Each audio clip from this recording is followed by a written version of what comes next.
Hello friends, welcome to my channel The Textile World, and here I am Iti Dubey going to take you today's lecture. And please do like, share and subscribe to my channel so that whenever I upload any new video you will get a notification regarding that video and also get benefit from that video. So this is my mail ID. Through this you can contact to me if you have any query related to my video or content. So contact to me through this ID. And our today's objective is the continuation of our last objective. हमने last objective में अपने क्या cover किया था? What is non woven, properties of non woven, categories of non woven, and also we cover about difference between woven and non woven fabric.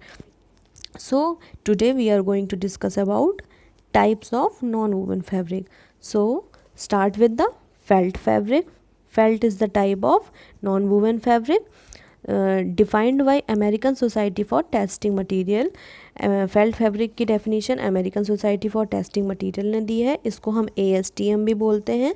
कभी कभी question आ जाता है ASTM का फुल फॉर्म पूछ देते हैं, what is the full form of ASTM, तो answer होगा American society for Testing Materials.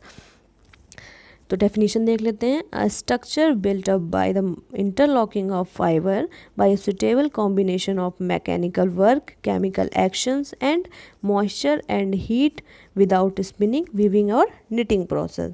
तो क्या होता है? फेल्ट एक ऐसा स्ट्रक्चर होता है जो इंटरलॉकिंग ऑफ फाइबर से बनता है, फाइबर्स की इंटरलॉकिंग से बनता है.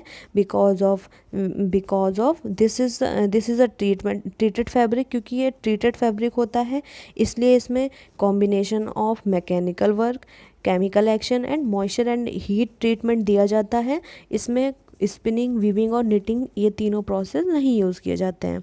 सो क्लियर हो गया व्हाट इज़ फेल्ट. ये देख लेते हैं हम आगे. They are consist of one or more than one classes of fibres, but most commonly used fibre is wool. तो फेल्ट फैब्रिक की मैन्युफैक्चरिंग के लिए हम एक मतलब one or more than one classes of fibres use कर सकते हैं, लेकिन मोस्टली ये जो यूज्ड फाइबर है वो वूल होता है. क्यों? इसकी प्रॉपर्टीज़ क्या होती हैं ये देख लेते हैं हम. Wool also tend to shrink and become most compact and can be brushed to entangle because of directional friction effect. क्योंकि इस वूल की क्वालिटी होती है, इसमें डायरेक्शनल फ्रिक्शनल इफेक्ट होता है and they interlock with each other. And ये interlocked हो जाते हैं एक दूसरे के अटैच एक दूसरे के साथ में आने से.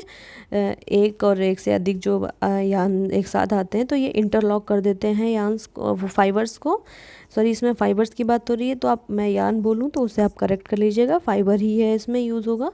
नॉन वूवन हम सिर्फ फाइबर यूज़ करते हैं. Then last one is price is compatible. इसका प्राइस, इसकी मेन यही यूज़ हो मतलब मेन इसकी प्रॉपर्टी यही है कि इसका प्राइस होता है वो कंपैटिबल होता है. So there are these all are the reasons of why wool is using for manufacturing the felt fabric. So rayon is the most commonly used with wool. wool के साथ हम मोस्टली हम rayon use करते हैं. Then next coming to the properties of non woven fabric. So non woven की property क्या होती हैं? No yarn are required since they are form directly from fiber. जैसा कि I already told you that non woven fabric does not need any type of yarn. It can easily manufactured from the use of fibers के use से ये easily manufacture कर सकता है fabric को. इसमें यार्न की कोई भी ज़रूरत नहीं होती है. It have very good resiliency. इसमें गुड रेजिलियंसी होती है and very good shock absorbency. Non woven fabric shock absorber होते हैं एंड क्योंकि इसमें अलग अलग ट्रीटमेंट दिए जाते हैं नॉन वूवन फैब्रिक में, इसलिए इसमें अलग अलग प्रॉपर्टीज़ भी इंट्रोड्यूस करवाई जा सकती हैं जो कि वूवन फैब्रिक्स में नहीं पॉसिबल होता है.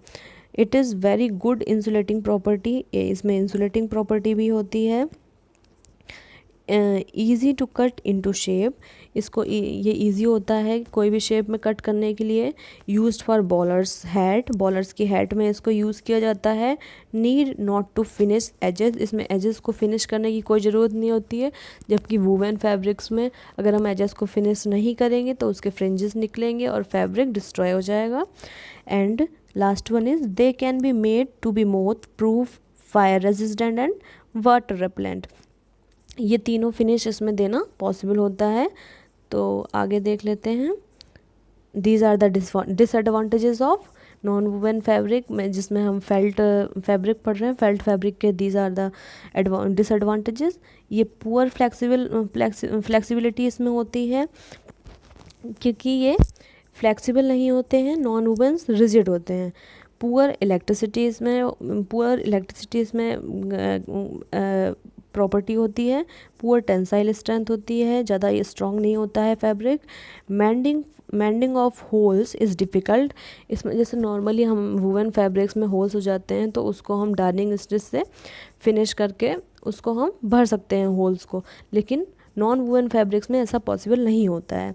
Do not return to their original shape, इसको हम अगर स्ट्रेच करेंगे तो ये फट ही जाएगा। ये ऐसा नहीं होगा कि हमने स्ट्रेच किया, जैसा कि वूल फैब्रिक्स में होता है कि स्ट्रेच किया वो अपने ओरिजिनल शेप में आ जाता है, लेकिन नॉन वूवन फैब्रिक्स में ऐसा कुछ नहीं होता है, वो डायरेक्ट फट जाएगा। Felt are use for apparel, home furnishing, industrial use etcetera. Felts का यूज़ जो होता है होम फर्निशिंग में, इंडस्ट्रियल यूज़ एंड एप्रल्स में यूज़ किया जाता है। Next second one is bonded fabric. Bonded fabric देख लेते हैं। Bonded fabric are defined as material made primarily of textile fibres held together by an applied bonding agent or by the fusing of self-contained thermoplastic fibers. So bonding fibers क्या होते हैं? Bonded fibres होते हैं, इनमें हम bonded इसमें textile fibres के ऊपर हम बॉन्डिंग एजेंट यूज़ करते हैं फॉर मैन्युफैक्चरिंग अ फैब्रिक। इसमें हम बॉन्डिंग एजेंट यूज़ करते हैं और by the using of fusing of self content thermoplastic fibers की हेल्प से हम इसमें फैब्रिक फॉर्मेशन करते हैं। एंड इसके मैन्युफैक्चरिंग प्रोसेस में these all are the steps of manufacturing process. First one is preparing of fibers का प्रिपरेशन होता है। वेब फॉर्मेशन, फाइबर्स को हम वेब फॉर्म में मतलब एक शीट की तरह फैला के उसको रखते हैं। देन वेब बॉन्डिंग में क्या होता है, हम बॉन्डिंग एजेंट डालते हैं जिससे वो वेब में पूरा अच्छे से फैल जाता है बॉन्डिंग एजेंट। देन ड्राइंग, उसको हम सुखाने के लिए छोड़ते हैं। देन फिनिशिंग, उसकी फिनिशिंग करके हम फैब्रिक तैयार कर लेते हैं। Then next coming to the specially non woven fabric, this is also the type of non woven fabric. इसमें क्या होता है, इसमें फ्यूजिबल नॉन वूवन फैब्रिक होता है सबसे पहले। तो फ्यूजिबल नॉन वूवन फैब्रिक क्या होता है, this is non woven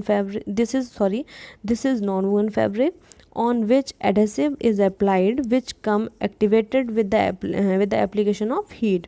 So इसमें क्या होता है, इसमें फाइबर्स में एक एडहेसिव, अलग तरीके का एडहेसिव यूज़ किया जाता है जिसमें हम जो कि एक्टिवेट होता है, become activated with the application of heat. जब हीट का एप्लीकेशन उसमें अप्लाई किया जाता है तभी वो एडहेसिव एक्टिवेट होता है। And these are fusible fabric gives strength, shape, body and support. Then next coming to the advantages and disadvantages of fusible fabric। यहाँ पे हमने स्पेशली नॉन वूवन में फ्यूजिबल नॉन वूवन फैब्रिक पढ़ा था, तो इसके हम डिसएडवांटेज एंड एडवांटेजेस देख लेते हैं। तो it is stabilized and open weave and it reinforce a stretchy fabric, stiffness of collars and cuffs, इसमें हम स्टिफनेस के लिए यूज़ करते हैं कॉलर्स एंड कफ में। It resist deformation. And disadvantage क्या है इसका, it gives stiff handle but it not properly applied to layer may be separated out। इससे जब हम जब इस टेक्निक को हम यूज़ करते हैं तो इससे हमारा फैब्रिक जो होता है वो काफ़ी स्टिफ हो जाता है।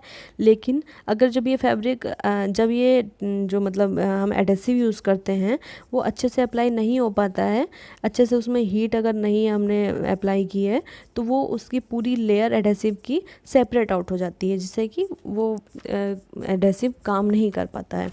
सो यहाँ हमने कवर किया पार्ट्स ऑफ नॉन वोवन। फिर मिलते हैं नेक्स्ट लेक्चर में। Till then stay home, stay safe and keep stay tuned with me. Thank you, bye bye.